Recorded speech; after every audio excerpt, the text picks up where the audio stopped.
बहुत समय पहले की बात है। एक घने जंगल के किनारे रमेश नाम का आदमी रहता था। गांव वाले कहते थे कि उस जंगल में रात के समय भूत दिखाई देता है, लेकिन रमेश इन बातों पर विश्वास नहीं करता था। एक रात रमेश को शहर से लौटते लौटते देर हो गई। घर पहुंचने का सबसे छोटा रास्ता उसी जंगल से होकर जाता था। उसने हिम्मत की और जंगल के रास्ते चल पड़ा। चारों तरफ अंधेरा था, पेड़ों की शाखाएं हवा में हिल रही थीं और झींगुरों की आवाज सुनाई दे रही थी। चलते चलते अचानक रमेश को लगा कि कोई उसके पीछे चल रहा है। उसने मुड़कर देखा, लेकिन वहां कोई नहीं था।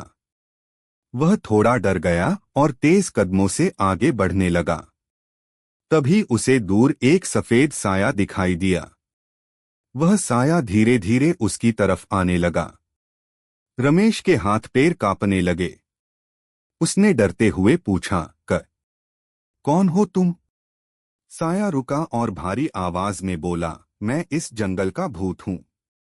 जो भी रात में यहां आता है वापस नहीं जाता। रमेश डर के मारे भागने लगा।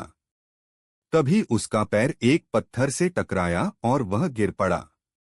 उसने आंखें बंद कर लीं।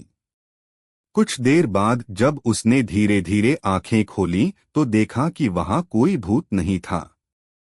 सिर्फ एक पुराना सफेद कपड़ा पेड़ से लटक रहा था, जो हवा में हिल रहा था। रमेश समझ गया कि उसका डर ही उसका सबसे बड़ा दुश्मन था। वह तुरंत उठकर गांव की ओर भागा और उस दिन के बाद कभी रात में अकेले जंगल नहीं गया। सीख, कई बार डर सिर्फ हमारे मन का वहम होता है।